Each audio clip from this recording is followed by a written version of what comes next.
pas de problème, non. J'espérais juste que tu pourrais me donner des éclaircissements au sujet de l'évolution de l'économie de marché dans les colonies du Sud.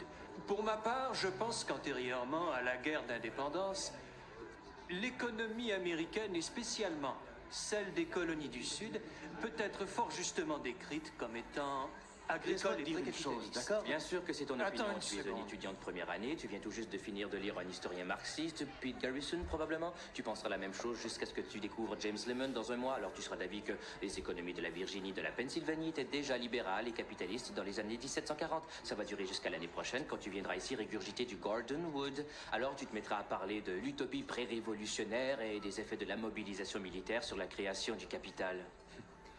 À vrai dire, ça m'étonnerait fort parce que Wood sous-estime considérablement l'influence des différences Wood sociales. sous-estime considérablement l'influence des différences sociales fondées sur la richesse et particulièrement sur la richesse héritée.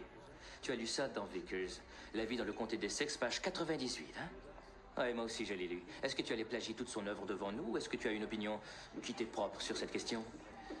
Ou alors est-ce que c'est ça ton truc? Tu entres dans un bar, tu débutes un texte hermétique et tu prétends, tu fais croire que c'est ta propre théorie, histoire d'impressionner les filles et embarrasser mon copain?